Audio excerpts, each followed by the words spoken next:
Boa noite, conselheiro e conselheira tutelar e outros autores aí do Sistema de Garantia de Direitos. Eu sou Emerson Freitas. Estamos aqui mais uma vez para essa live. Hoje uma live toda especial. Daqui a pouquinho estará conosco aqui o meu amigo Luciano Bettiatti. Isso mesmo.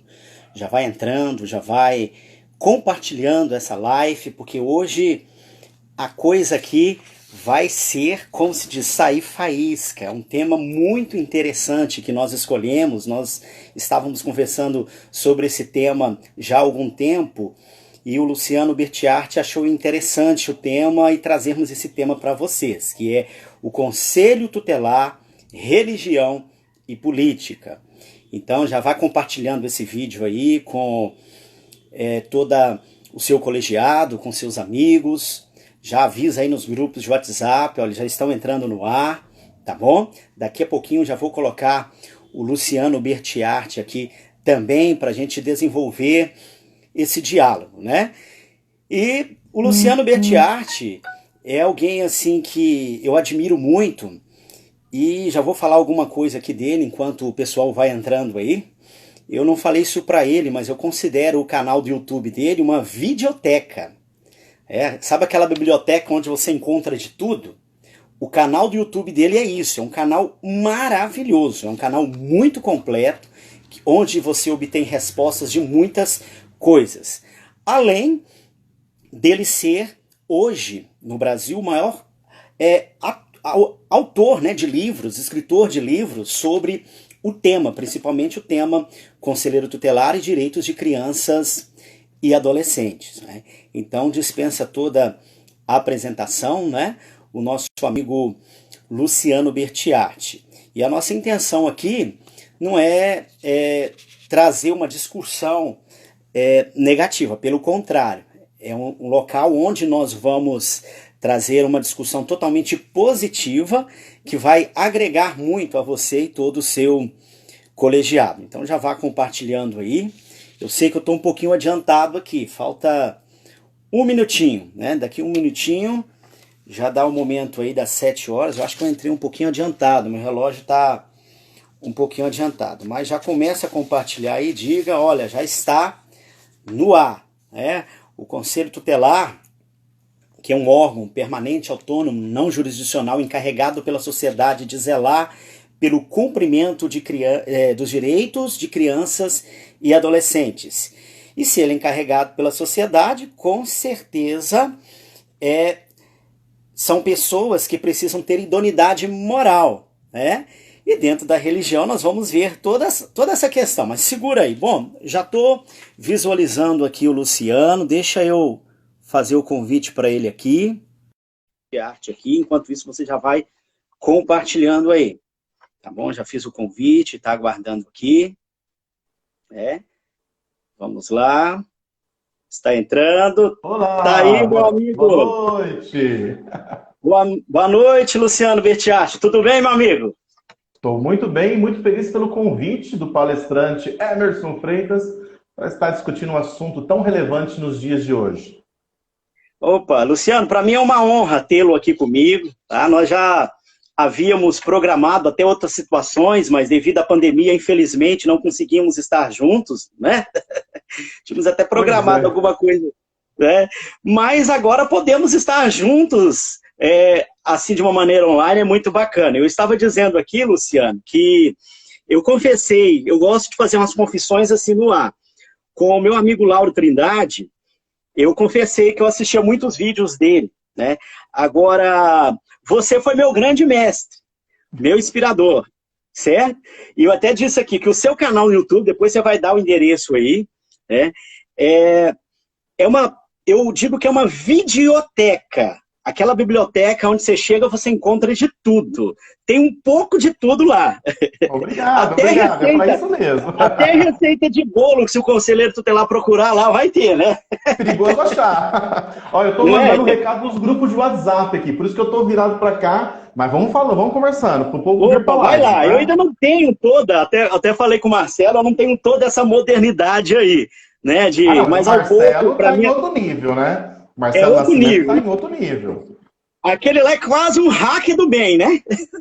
Pois é, 1.200 pessoas assistindo a gente num sábado à noite, né? Nossa Foi. Deus, aquilo foi. E no orgânico deu cento e tantas mil pessoas, né? Foi muita gente que participou. Foi um evento brilhante, né? A sua participação lá foi exponencial, foi algo muito bacana, Maldade todas sua. as outras pessoas também. E eu acredito que foi algo que agregou muito para os conselheiros tutelares, que existia muita dúvida, principalmente com relação à questão de toda a questão da legislação, né? Sentimos aí a falta do nosso amigo Reinaldo, né? Reinaldo Balbino, É. que E a infelizmente... Grazi, lá do Santa Catarina, que com uma Isso. questão de conexão, até o pessoal podia contar pra gente aqui embaixo. Eu tô curioso para saber como é que tá a nossa conexão. Tá bom o som? Tá bom a imagem? Manda um joinha aí pra gente ficar sabendo. Assim que a gente começar a dar o conteúdo, o negócio não para mais. É isso aí, mais bacana, mas eu fico feliz. E outra coisa também, para a gente não esquecer, né? Eu creio que depois você já deixa nas mãos aí o seu novo livro. O Luciano Bettiatti está com um novo livro, né? Que aí depois mais deixa para daqui a pouquinho você fala um pouco do livro, né? Deixa o pessoal chegar um pouco mais aí, né? Como eu falei, ele é, eu posso falar o quê? Maior autor da área, maior escritor você contém, é uma biblioteca também publicada, Luciano. É isso aí. Comparando ao que temos à disposição, é uma grande biblioteca, Luciano. Eu tenho muito orgulho disso. Construir literatura, escrever, e você que tem uma revista, né, impressa, sabe que não é uma coisa muito simples de se fazer. Então, eu publiquei meu primeiro livro muito corajosamente lá, se não me engano, foi em 2006, se não me engano, posso até olhar a data do primeiro lançamento, e a partir daí eu descobri que eu sabia escrever, né? Não é uma coisa simples. Você colocar de forma didática o conteúdo ali não é uma coisa simples. É verdade. E aí foi surgindo um segundo, um terceiro, um quinto, um décimo. Hoje eu tenho 16 livros publicados, já estou trabalhando no 17º livro, porque os conselheiros tutelares precisam de várias coisas, né? O impresso ainda tem o seu lugar. O online, que é o que estamos fazendo aqui agora, conquistou o seu lugar e a pandemia ajudou, né, para chegar a esse É ponto. verdade. Mas o presencial ainda é o melhor. A É outra coisa. capacitação presencial, eu estou falando para as pessoas que me contrataram e os eventos foram adiados, né? Porque estou oferecendo de forma online, mas todo mundo fala, não, a gente quer você aqui. A gente quer você aqui. Eu também quero estar O tete lá. a tete, é outra coisa. Isso vai demorar um pouquinho para acontecer, infelizmente. A gente não vejo antes de agosto, setembro, a coisa começar a acontecer. E para quem vive disso, né, as pessoas esquecem, É né? verdade. Nós temos alguns palestrantes que vivem só É verdade. disso, né? A Maduca, o Marcelo, o Luciano, o Lauro, né? Eu não sei se você tem um outro trabalho, mas você é pastor, né? Enfim, mas a parte da palestra, ela, para mim, era fundamental. A gente está tendo que se virar de tantas outras formas aí. É verdade, Luciano. E nós estamos nos virando no 30. Você falou de revista aí, como se diz, foi profetizado, porque eu ainda não tenho uma revista, é um jornal. É um jornal Jornal, impresso, né? É um Mas jornal. Inclusive, nós vamos transformar esse jornal de uma maneira online, né? Nós vamos ter aí, e inclusive futuramente, você vai até participar com a gente também como um colunista, né? Mas faço aquela situação, o questão. jornal também parou. Infelizmente, o jornal impresso parou tudo. Todos os meus sustentos, igual a igreja, tem gente que acha que eu sou pastor de uma grande igreja. A cidade é uma grande cidade em amor. A cidade a qual eu pastoreio, uma igreja batista, a cidade chama Zacarias, é uma pequena, grande cidade de 2.000 e poucos habitantes. Com um nome Então, bem bíblico, né? bem Aposto bíblico, que não é com aquele certeza. Zacarias, deve ser outro, né? Temos dois Zacarias, o profeta, né? O Ah, pai de João Batista. Mas aquela questão, lá uma igreja muito familiar, é a minha família e poucos irmãos, né? E o meu sustento, também te confesso que a parte do meu sustento mesmo sai desse trabalho que depois que eu deixei de ser conselheiro tutelar, né? Eu passei, aliás, antes, né, de vencer o mandato, eu já comecei também a trabalhar essa coisa toda, né? Influência do Luciano Bettiatti, viu? Como eu falei, Eu tenho a alegria de ter puxado alguns para essa caminhada e cabem outros, desde que prestem um bom é isso aí. trabalho, né, e façam num uníssono bacana, tem, né? É isso aí, estamos à disposição. Ó, já postei em Tem todos os espaço para meus todo mundo. Facebook, já postei nos meus, Opa, já estou à disposição. Vamos começar esse negócio aí. vamos lá, eu ainda vou chegar lá, viu? Eu ainda sou meio um pouco leigo nessa questão do Instagram, mas vou aprender isso aí, Luciano. Mas Ah, vai longe. vamos lá, Luciano. Bom, o tema, nós conversamos sobre esse tema e o Luciano é um apaixonado por tudo que se diz em relação ao Conselho Tutelar. E esse tema, Conselho Tutelar, Religião e Política, nós não queremos aqui não é afrontar ninguém, pelo contrário, tanto é, eu sou pastor evangélico, o Luciano é católico praticante, tem que deixar isso bem, né? Porque o pessoal divide, na verdade, é meio complicado isso aí, de praticante e não praticante, né? Ou você é ou É, você não é, né? E assim, concordo. e aquela questão, nós escolhemos esse tema para a gente, há muita dúvida com relação a isso. Afinal de contas, aí eu não sei o que você pensou, mas nós vamos falar da religião, depois da política, o que você acha melhor? Vamos falar sobre religião primeiro. Vamos falar sobre religião, então, primeiro, né? Então vamos lá. Aí eu vou deixar você bem à vontade, né? Porque eu vejo o seguinte, o conselheiro tutelar, ele tem a sua confissão religiosa, quer católico, quer evangélico, né? E o conselheiro tutelar ele não está disputando para ver quem pode mais. Igual teve uma reportagem que eu vi num site aí, na época do processo de escolha, eu fiquei mesmo revoltado. Eles colocaram o seguinte, a batalha entre católicos e evangélicos pelo domínio do conselho tutelar. Foi lamentável isso para católicos e para evangélicos, foi revoltante, eu fiquei revoltado, né? Mas aí, você está à vontade aí, meu irmão, pode pegar o gancho aí e ir embora. Bom, primeiro, dizer que já participei de várias lives desde que tudo isso começou e todas trazem um tema muito bacana. Eu devo dizer que a sua escolha ela foi muito boa, acho que é um tema relevante. Eu quero começar a discutir isso e conversando aqui com o Emerson e para os conselheiros que estão chegando, vai espalha essa live aí para o seu colegiado, Vai joga lá no compartilhando aí. grupo do seu colegiado, vai compartilhando para que muita gente consiga entender o equilíbrio. Eu quero começar Verdade. mostrando um trecho de uma música. Não vou fazer igual o Lauro e cantar, não, tá? E nem tocar. Apesar que eu Aí é com toco e ele. canto, mas esse Eu dom já eu vou vi numa deixar. live sua ao vivo. Não, Você aquela canta e foi toca. fake. Fake news. Eu quero mostrar Foi para fake? vocês um trecho da letra do Rapa. O Rapa é uma banda, não é cristã, católica, é música Uhum. secular, né? Mas ele tem uma música e diz uma coisa muito verdadeira. A música é Anjos, mais conhecido para quem tem fé. As pessoas conhecem mais por esse pedaço da música do que o nome Anjos. Mas tem uma estrofe da música que fala assim, ó. Se você não aceita o conselho, te respeito. Resolveu seguir, ir atrás, cara e coragem. Só que você sai em desvantagem se você não tem fé. Quer dizer, antes de falar de Estado laico, do atendimento do Conselho Tutelar, é preciso dar o tom para a conversa, porque aqui não tem nenhuma intenção de crucificar, um termo bem cristão, né?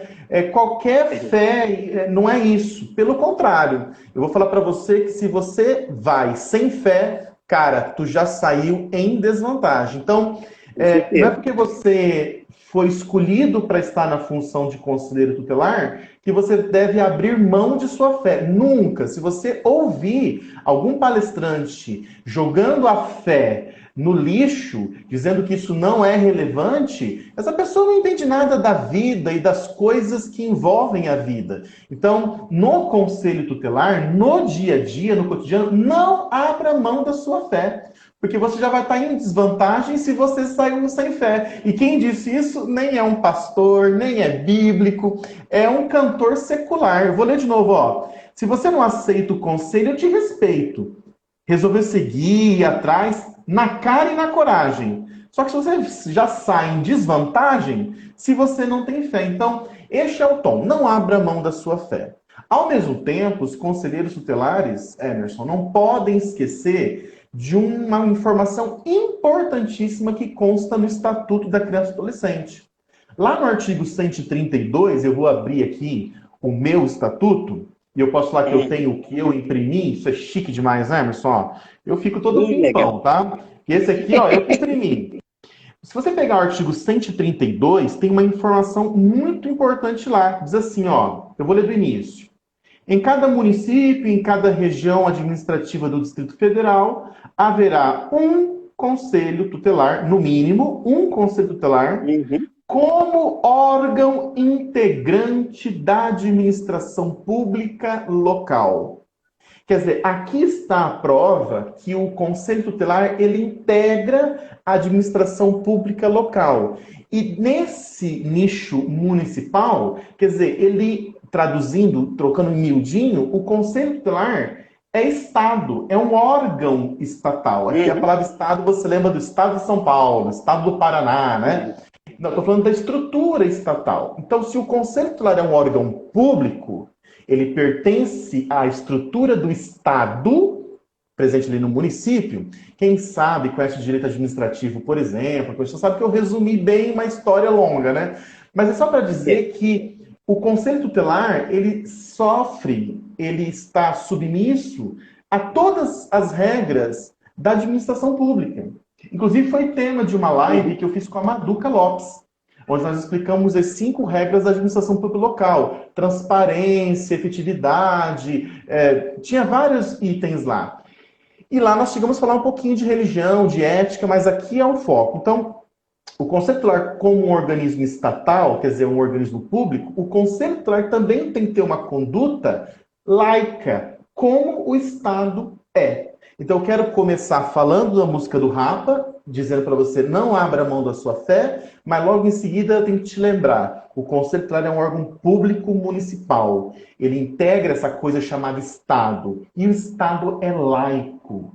E aí, como todo professor, a gente não consegue simplesmente ir direto ao assunto, a gente tem que contar uma história antes, né? Eu até fiz uma colinha aqui, umas anotações que eu estudei para vir falar com o Emerson hoje, e é importantíssimo entender o que é Estado laico. Então, eu quero explicar primeiro para o conselheiro tutelar que está nos assistindo agora que Estado laico é a coisa de você dividir o Estado da religião, porque por muito tempo Estado e religião era uma coisa só. No Brasil, nós temos essa divisão. Não existe mais o Império Romano Católico, né, ditando política. Há só os freios e contrapesos, como, né, existe em muitos outros lugares. Hoje você vê uma influência muito mais evangélica nas decisões do presidente que aí está, né? Já teve momentos que isso foi muito dominado pela Igreja Católica, mas dentro dos freios e contrapesos não me cabe aqui tecer críticas. Agora, o Estado, o organismo estatal, ele é laico. E o Estado laico é isso, é a divisão de política partidária, né? Essa coisa da estrutura que nós temos como democracia, organização, enfim, daquilo que é religião. Isso não significa que o Estado é um Estado ateu, não é? Na verdade, ser laico significa que ele vai tratar da mesma forma a crença e a descrença. É a liberdade. Então, se você quer acreditar, você acredita. Se você é um gnóstico ou se proclama ateu, até o avião começar a balançar, né, você é respeitado pelo Estado. O Estado não vai interferir. Isso é uma característica de muitos países. Agora, tem países que não é assim. Tem países que controlam a religião, ou é de religião única, ou tem a principal oficial do Estado. E aí abre para algumas que são bem semelhantes a essa primeira e são controladas. Então, quando a gente fala que o Estado é laico, olha que bênção é isso.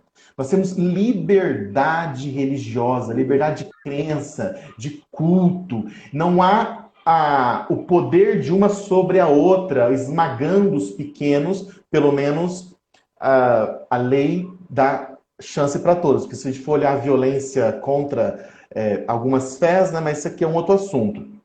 Então, eu até notei aqui para não esquecer, 2 artigos da Constituição Federal dá ao cidadão brasileiro liberdade de crença, de culto, liberdade religiosa.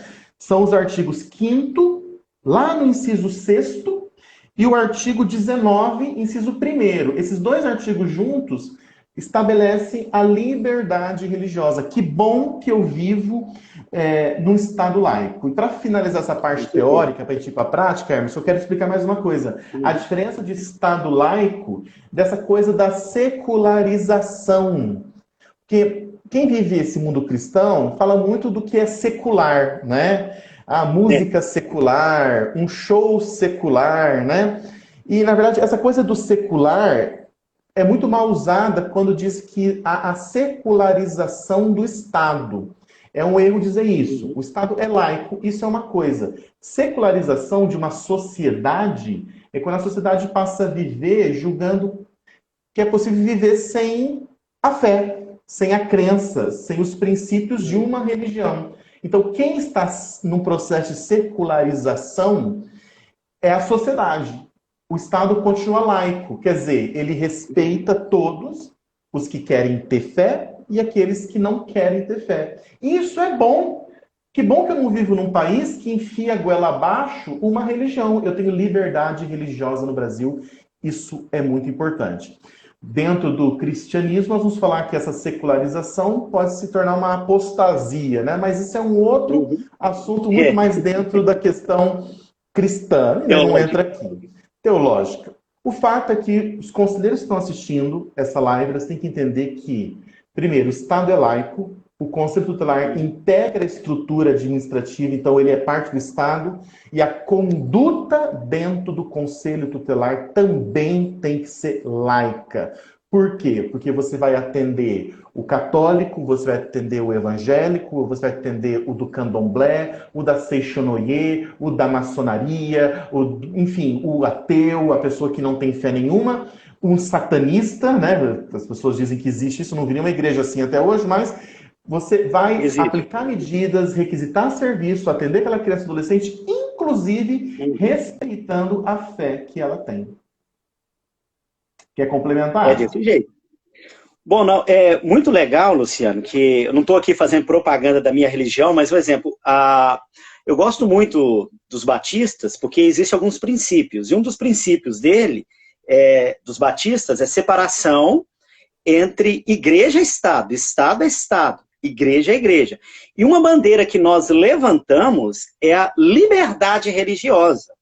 Se na minha cidade alguém se levantar contra, um exemplo, um espírita, a liberdade de expressão dele, religiosa, eu vou ser o primeiro a apoiá-lo, mesmo tendo uma fé contrária.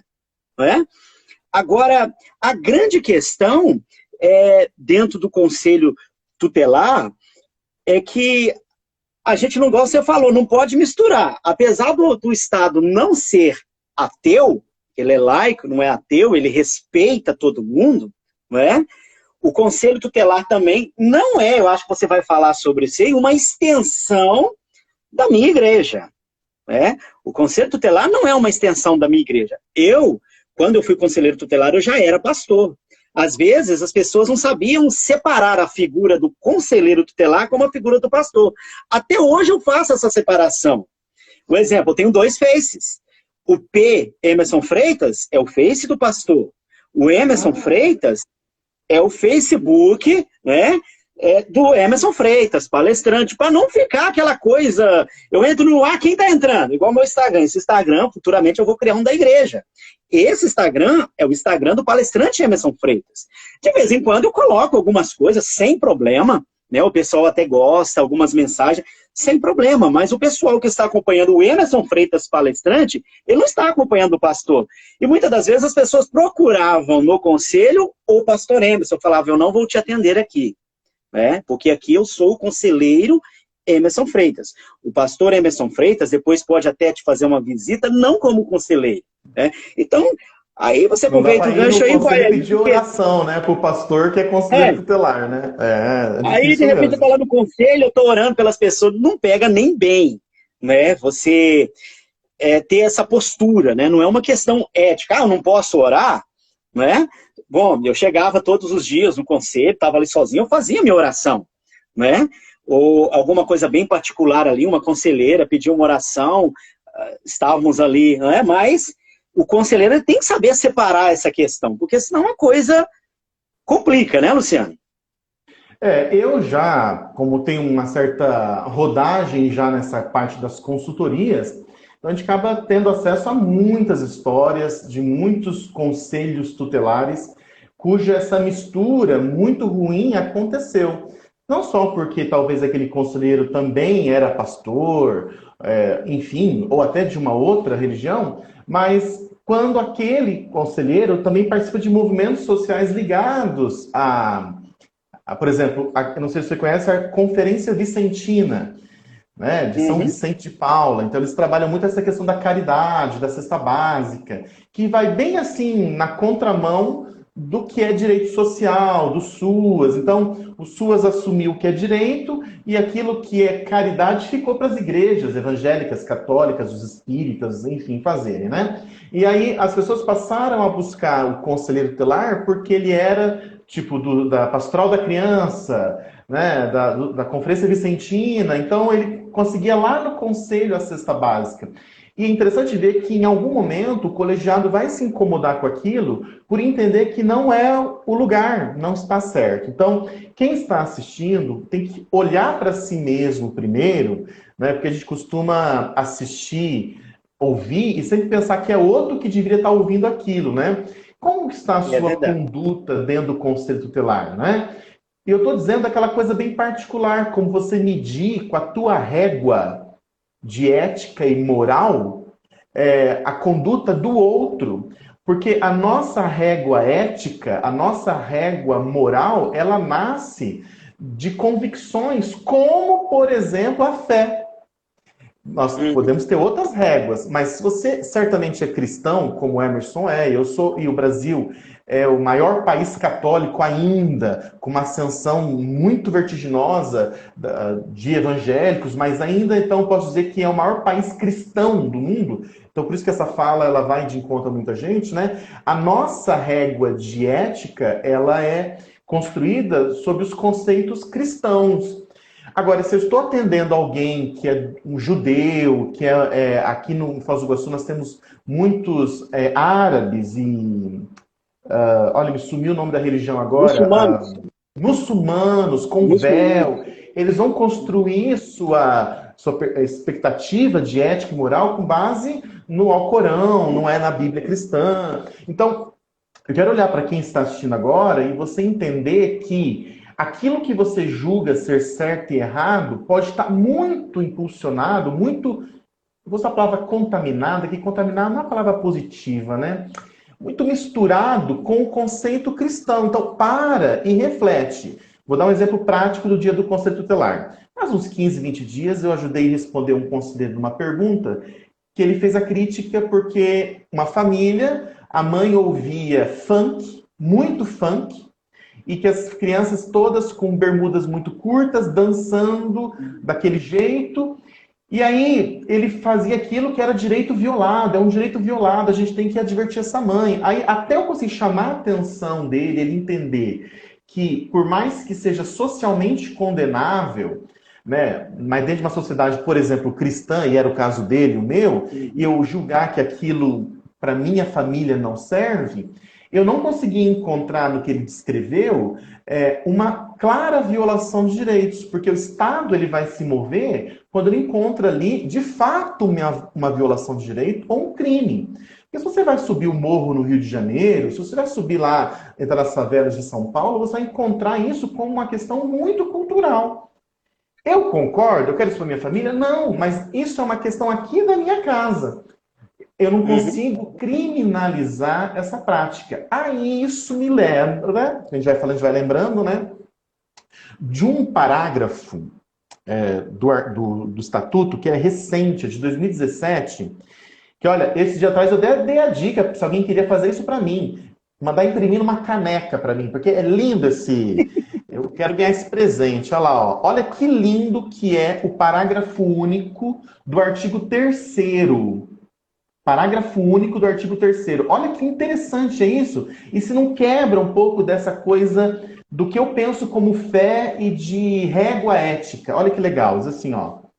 Os direitos enunciados nessa lei aplicam-se a todas as crianças e adolescentes, sem discriminação de nascimento. Quer dizer, como nasceu? Foi um parto natural? Foi cesárea? Foi in vitro? É o filho da Tammy Gretchen? Eu quero provocar quem está nos assistindo. Nós não podemos... É criança e adolescente. Não te convém, como conselheiro, fazer esse julgamento que eu estou cutucando aqui agora. Não é? Citando um caso nacionalmente conhecido. Aí ele continua. Sem discriminação de nascimento. Quer dizer, como nasceu, né? Situação familiar. É o casal no formato papai e mamãe, filhinhos, numa unidade habitacional? Ou é um formato onde só tem mulheres, né? Onde são 3, 4 gerações, segunda união, terceira união? Não é possível que conselheiros tutelares façam esse julgamento. Os direitos enunciados nessa lei aplicam-se a todas as crianças e adolescentes, sem discriminação de nascimento, situação familiar, idade, sexo, raça, etnia ou cor. Isso aqui dá uma palestra gigante, isso aqui. Religião ou crença. Porque nem toda religião, perdão, nem toda crença é uma religião. Não é? Olha que interessante. Então, não podemos discriminar. É uma crença. Criança. Deixa eu só terminar para a gente comentar. Deficiência, condição pessoal de desenvolvimento e aprendizagem, condição econômica, ambiente social. Eu lembro que umas primeiras vezes que eu palestrei sobre isso, eu vou parar para contar essa história. Olha só que interessante. Eu fui num casamento muito top da galáxia aqui na minha cidade, um tempão atrás. Mas pensa no casamento. Eu lembro que era umas 2 da manhã, eu estava me acabando numa pista de dança de LED, um casamento daquele top, né? Com o José, que era bem pequenininho, com a Laura. Nossa, me acabei, 2 da manhã estava lá. Noite, altas horas, som alto, muita gente bebendo e muitas chances de dar briga. Mas era um salão de festa muito elite, né? Com segurança e tal. Ninguém questiona.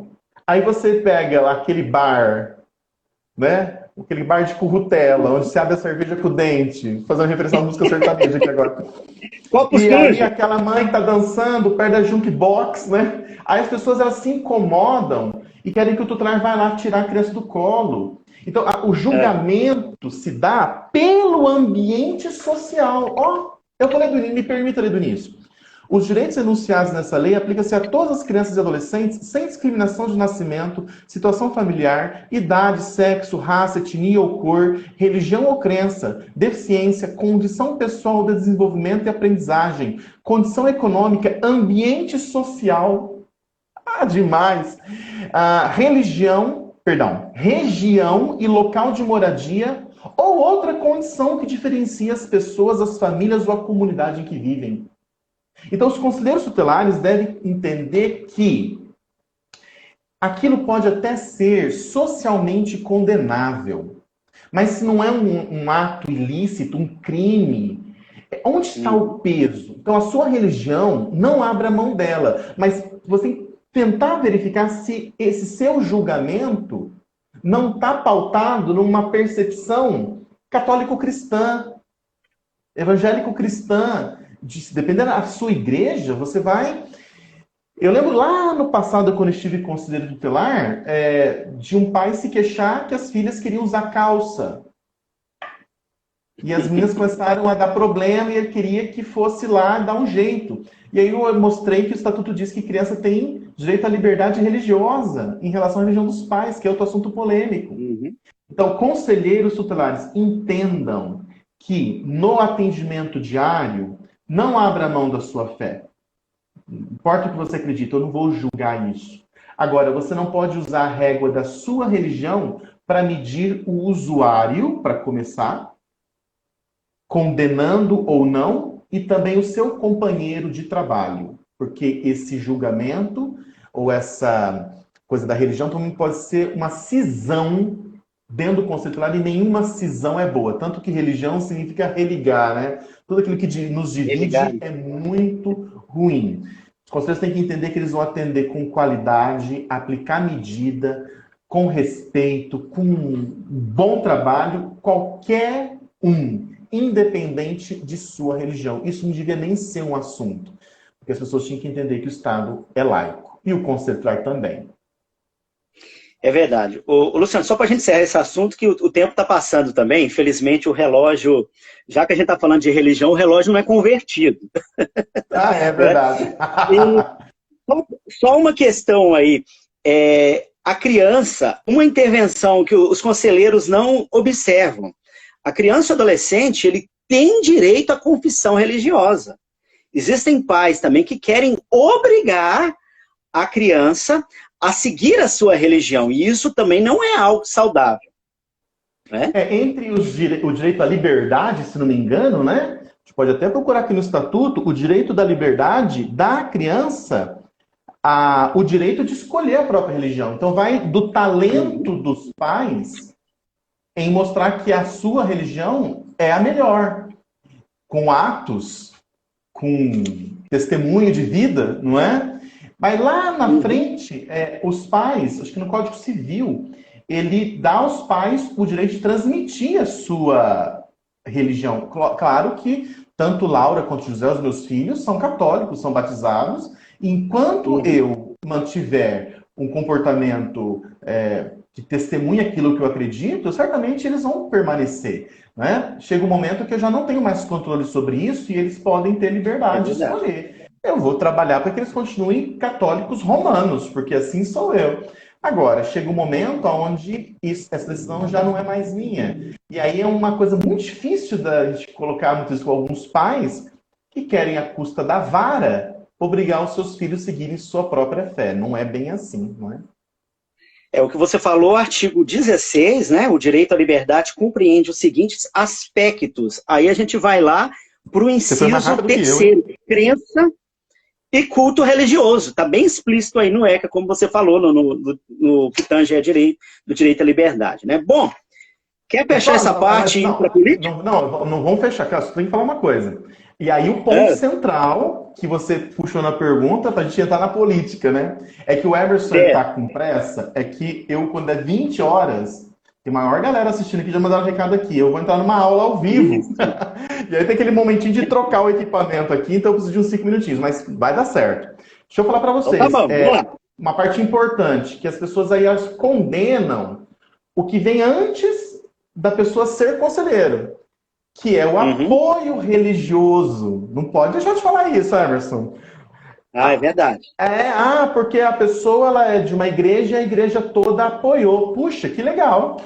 Que bom que ela tem esse apoio. Não vejo erro nisso. Não vejo Deveria ter. Nisso. Se você tem um apoio do bairro, que bom que você tem o apoio do bairro. Se você tem o apoio da igreja, você tem o apoio da igreja. O que deve acontecer no processo de escolha é o Conselho Municipal dos Direitos disciplinar o que pode e o que não pode como regra. Então, por exemplo, eu sei de cidades que proibiu no edital que conselheiros tutelares, candidatos ao conselho, fossem apresentados no altar, por exemplo. Ou no terreiro, ou na missa, ou no culto, onde for a reunião religiosa aí, tá? A gente se vai muitas vezes para o cristão como um vício de linguagem também, né? Então, alguns conselhos de direito proibiram a prática. Outra prática do transporte de eleitores. Então, isso já entra numa outra coisa. Porque o padre juntou todo mundo no ônibus e levou para votar no fulano. Isso tem que ser combatido no edital. Por isso que o Emerson, a Maduca, o Reinaldo, a Sônia Bonfante, o Marcelo Nascimento, a Beth Franca, tem uma galera aí, né, que ajudou nos processos de escolha. Nos editais, todas as cidades que eu auxiliei, eu lembrei, gente, como é que vai ficar a questão religiosa aqui? Teve um município que o pessoal falou assim, não, aqui quase não tem. E tem um município que é muito, muito aparente. Então, tem que botar uma regra bem clara para que não haja exagero. Aí eu deixei aberto aqui, Emerson, A Hum. resolução 170 do Conanda, porque ela traz uma coisinha ali, né? Deixa eu achar aqui, ó, o artigo 8º. A gente lembra de cabeça as coisas. Então, deixei aberto aqui. É. O artigo 8º, eu tô meio velho já, 44 já tá bom, né? 8º, cadê? Porque a resolução, ela traz uma indicação bacana. Deixa eu achar. É melhor procurar pela palavra, né? Olha lá, ó. Então, isso já nos leva ao segundo assunto. Econômico, religioso, institucional e dos meios de comunicação.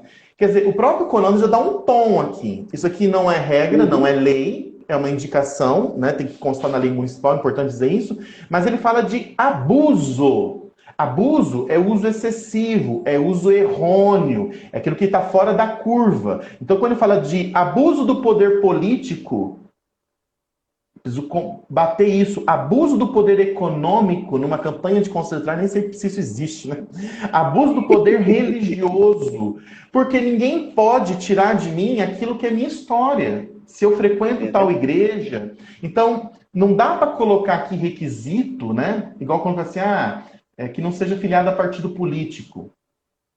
Eu sou contra isso. Filiação partidária é um direito constitucional. É a mesma coisa que eu colocar aqui, ó. Você vai ter que, então, abrir mão da sua fé. Para estar Negar candidato a ao Conselho Cristo? Tutelar? É, Virar ateu, então, que também é fazer uma forma aquisição? de fé, né? O fato é que o que é abuso deve ser combatido. Então, quando eu digo que bom que a pessoa tem apoio do padre, que bom que ela Uhum. tem o Perfeito. apoio do Pai Santo, daquele terreiro, tem 300. Que bom, é um mérito dele. Ninguém vai. Uhum. Quem questiona é quem não tem o apoio, né? É, Agora, vem aí o edital para tentar dar uma nivelada para que não haja o quê? Abuso. Essa palavra é importante. Abuso do poder político, econômico, religioso e institucional. Porque ninguém lembra, por exemplo, que quando um professor se candidata ao cargo de conselheiro tutelar, ele vira referência para todos os professores da rede municipal e estadual do seu município, e ele deve até prometer para esses professores que quando ele for conselheiro e tiver briga de pátio, ele vai resolver. Eu vi histórias é desse assim. jeito. Então, tudo que é abuso, ó, interferência política, religiosa, institucional, é preciso conter os abusos. Tudo que é abuso, tudo que é fora da linha, nós temos que combater mesmo. Isso nos leva ao segundo assunto. Qual é o segundo assunto, Emerson? O segundo assunto é o Conselho Tutelar e a política, né? Tem muita coisa. Eu já vi você Partidária. falar. Política partidária, né? É É, aquela situação. O conselho pode ser candidato. O conselho pode fazer política dentro do. Eu já vi de tudo, Luciana. Os conselheiros tutelares querendo agariar ali eleitores para o próximo processo de escolha e para o processo eleitoral. Então, ele nunca fala não. Há essa questão aí também. Muitas extorsões, ao meu ver, acontecem por causa disso. Por causa do cunho político do conselheiro, né? Mas vamos lá, pode. A gente tem mais 10 minutinhos, Luciano, para ser o. não, dá tempo. Então tá Puxei bom. para cima aqui, o povo comentando, não vi mais nada. Eu não estou enxergando nada aqui, mas tudo Nós, bem. nós não vamos conseguir responder hoje aqui, infelizmente. Eu peço É, perdão a todo mundo aí, porque não vai dar para. mas o Emerson pode continuar mais um pouco e dar uma atenção aí, porque daqui a pouco eu deixo ele sozinho. Vamos lá. Eu gosto de política, tá? Eu sou filiado a um partido político, vai chegando agora as eleições municipais, eu tenho meu prefeito, eu vou apoiar, né? Eu acho muito estranho a pessoa que diz que não gosta de política. Muito estranho. Porque se você está conselheiro tutelar, você passou pelo processo político do voto, da urna, de ser candidato, de ter mandato. Então, quando eu encontro o conselheiro tutelar que diz que odeia política, desculpa, isso é um pouco de ignorância social. Ignorância é educar de ignorar o seu lugar nessa política partidária. Se você não quer ser candidato, exercer um cargo eletivo, é outra coisa. Agora, simplesmente você fechar essa janela e não ter contato com ela é uma coisa, eu acho estranho, mas tudo bem. Porque nós somos seres políticos, você está na função pelo voto, pela urna, é no mínimo estranho. Tá bom, você não quer estar afiliado a um partido político? Não tem problema.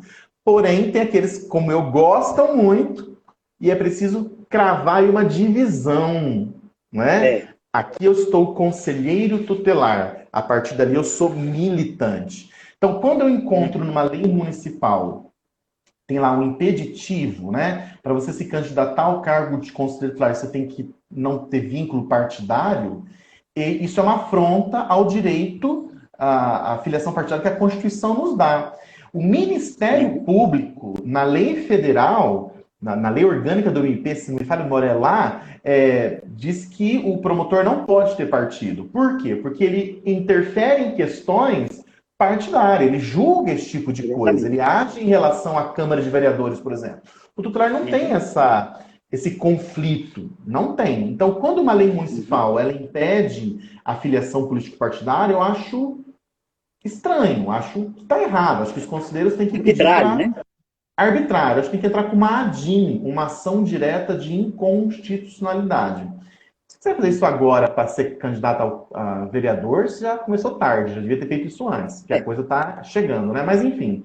Então, eu penso que é possível, assim como na religião, você manifestar a sua fé, ir ao culto, ir à missa, ir à sessão, sei lá onde você vai, e quando está conselheiro, ser laico, é possível que você tenha sim o seu partido, a sua ideologia política, de esquerda, centro, direita, extrema esquerda, extrema direita, extremo centro, né? Ou centro profundo, igual o pessoal está falando agora, né? Nas profundezas do centrão, né? Não vou entrar nesse assunto, não. E é possível você fazer essa divisão. O que não pode é você usar o Conselho Tutelar como um trampolim eleitoral para você Uhum. mesmo. Então a pessoa ela não tem interesse na área da infância, ela só vê o Conselho Tutelar como um trampolim.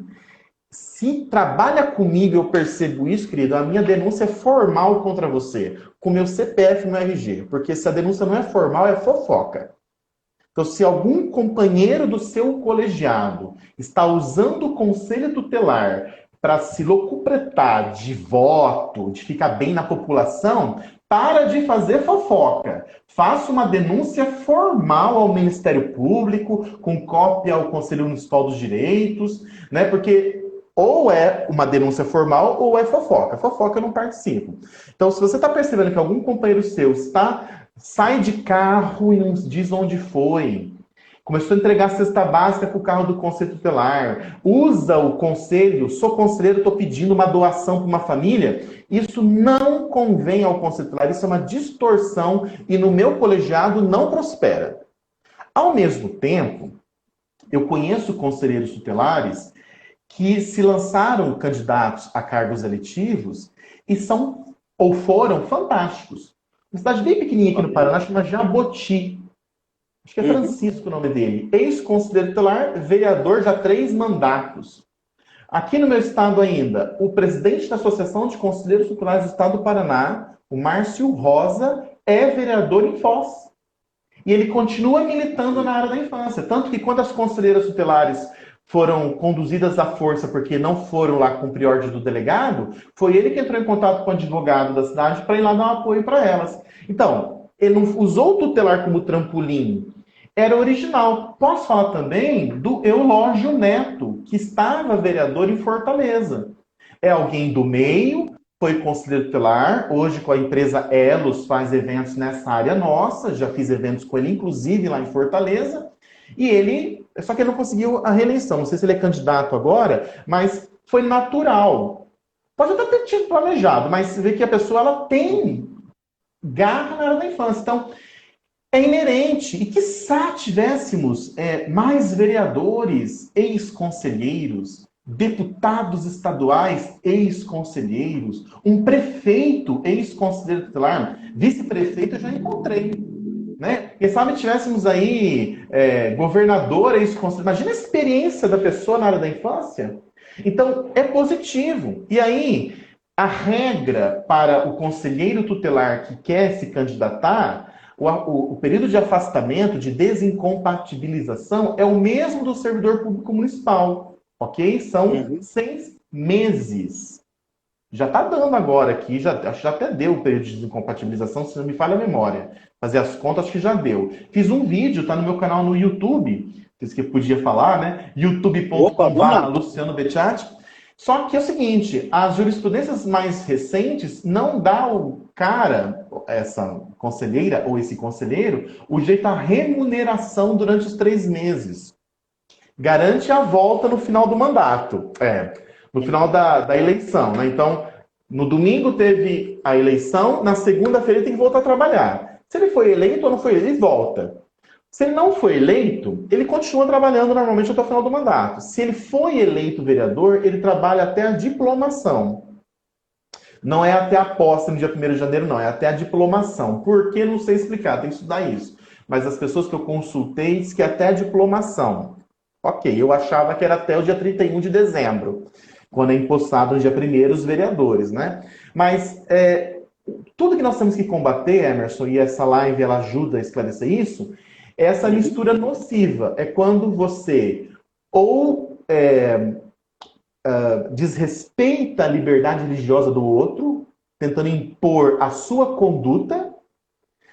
Até no cristianismo as condutas são diferentes. Você citou a igreja batista, né?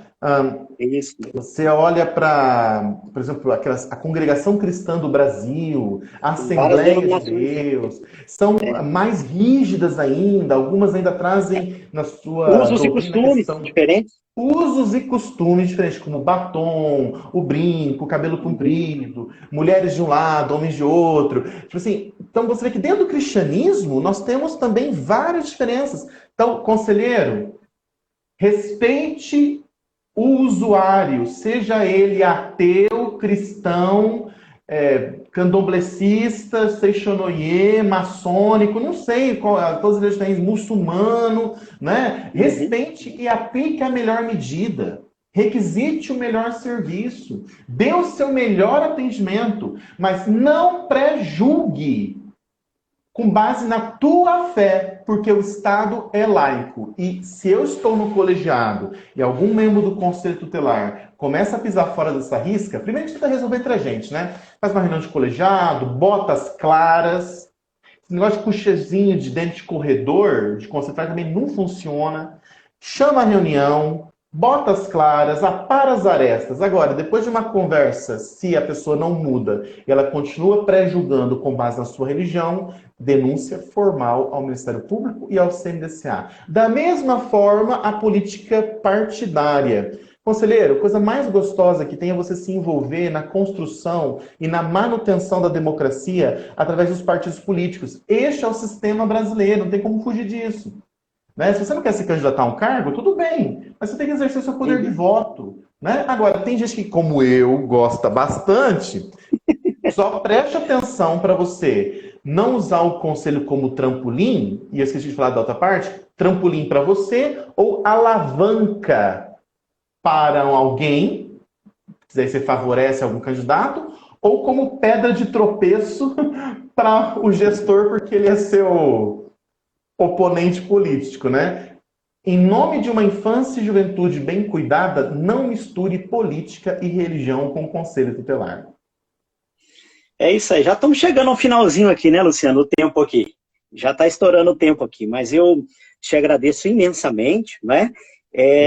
Você vai mostrar o seu livro aí também, que não mostrou ainda, né? É verdade. E depois fala do canal aí. Eu também vou pedir para vocês também me seguirem no Instagram. E eu também não tenho um canal no YouTube igual ao do Luciano. Mas eu estou engatilhando aí com um canal e eu gostaria que você também me seguisse lá para me ajudar, que eu estou lutando para conseguir aí um número aí para começar a fazer transmissão ao vivo, tá bom? Então, YouTube, né, .com/c/Emerson Freitas. Se você puder aparecer lá, né, nos dar essa força, também nos ajuda, tá bom? Vamos lá, vamos pro momento... Ah, não, o momento Maguila é outro, né? Agora é o momento... Momento cultural. Então vamos lá. Então eu quero pedir para os meus seguidores, uma parte desses que estão nos assistindo aqui são seguidores do meu Instagram, passar a seguir o Emerson no Instagram, no YouTube, no Facebook. E se você é só seguidor do Emerson, passa a me seguir também, por favor, né? Mas eu quero mostrar, ó, o meu 16º livro é o Código Penal resumido e esquematizado para conselheiros tutelares. Você já encontra ele para adquirir no portal do conselhotutelar.com.br, R$ 40 já com as despesas de envio. O que tem nesse livro? É para você cumprir a atribuição presente no artigo 4º do Estatuto. Qual é a atribuição que está lá? Encaminhar ao Ministério Público notícia de fato que constitua infração administrativa, está no ECA. Infração penal, está no ECA, mas a maioria está no Código Penal. Então aqui eu te explico os tipos penais mais comuns do dia a dia do Conselho Tutelar, como estupro, estupro de vulnerável, abandono de incapaz, lesão corporal. Muito bacana, tá? R$ 40 já com as despesas de envio. E você também encontra este aqui, que é o Manual para Novos Conselheiros Tutelares. Dentro tem a análise das 20 atribuições do Conselho Tutelar, modelos de documento e um estatuto atualizado. Também R$ 40 já com as despesas de envio, portal do conselhotutelar.com.br. Eu quero mandar um abraço, então, para todo mundo que está nos assistindo. Dizer que foi um prazer permanecer aqui na live com o amigo Emerson. Eu vou me despedir de vocês já, porque agora eu tenho uma turma me esperando numa sala do Google Meet para mais 2 horas de tira dúvidas exclusivo para quem participou da capacitação online. Emerson, muito obrigado, Deus te abençoe e a gente se encontra por aí, virtualmente e mais futuramente presencialmente. Opa, se Deus quiser, muito obrigado. Luciano, foi uma alegria imensa, né? Foi uma alegria imensa estar com você aqui. Muito obrigado por você ter atendido assim, de bate-pronto esse convite, e eu creio que foi muito enriquecedor, né? Nós aprendemos muito, acredito que todos os conselheiros, tá bom? Deus abençoe, muito obrigado por tudo, Luciano. Tchau, abraço. Tchau, um abração. Quero agradecer também, né, você que esteve conosco durante todo esse tempo. Eu não vou conseguir aqui responder todas as perguntas, porque também já está chegando ao finalzinho, e também o Luciano teve esse compromisso, apesar que já está bem no finalzinho também. Ele vai ter que correr muito ali para atender o próximo compromisso dele, né? E mandar um abraço aqui para todos os amigos, o palestrante, o Lauro Trindade, o Marcelo, que estivemos juntos, né? No sábado, no webinário, foi maravilhoso. Eu, Luciano, Marcelo, né, a Antônia, e o Reinaldo não pôde estar, a Grazi deu algum probleminha, mas foi algo maravilhoso. E eu espero que você esteja conosco aí, né? Se você quiser fazer parte também de algum grupo meu do WhatsApp, o telefone é 18 996 33 28 58, tá bom? Você pode mandar lá no meu privado, que eu te adiciono em algum grupo também, para a gente estar conversando, ou você pode me chamar no privado também, alguma questão que você precisar, tá bom? E o que eu quero deixar aqui também é a questão seguinte: a fé é importante, né? Muito importante. E nós precisamos ser conselheiros tutelares sem deixar a nossa essência. Não adianta eu achar que eu sou um robô. Não, eu tenho a minha essência. Não leve, eu costumo dizer, não leve os problemas para casa também. Você é conselheiro tutelar no conselho tutelar, na sua casa você tem seu relacionamento com a família, etc e tal, ok? Mas um forte abraço, que Deus abençoe a sua vida tremendamente, e até a próxima, se Deus quiser. Muito obrigado, cada um de vocês que esteve conosco, conselheiro tutelar, você que faz parte do sistema de garantia de direitos, do conselho também, municipais, né, pelo Brasil afora aí, todos aqueles amigos, muita gente, o negócio está aqui muito rápido, eu não estou conseguindo acompanhar, porque eu estou só pela câmera aqui, né, do celular, mas eu agradeço cada um de vocês, e até a próxima, se Deus quiser. Semana que vem, na quinta-feira, se eu não me engano, depois eu posto aí nos grupos, eu estarei com meu amigo Lauro Trindade, nós vamos falar sobre as distorções das atribuições do Conselho Tutelar. Então vai ser uma live também muito bacana, acredito eu, na quinta-feira, às 19 horas também. Lauro Trindade, vai ser uma live também muito legal, muito divertida. O Lauro Trindade tem aquela pegada dele ali das músicas, das paródias, né? E vai ser algo muito bom também. Bom, estamos encerrando aqui, já começou a contagem regressiva. Deus abençoe você, a sua família, Deus abençoe cada conselheiro tutelar, Deus abençoe as nossas crianças, e estamos juntos. Tudo de bom, Deus abençoe.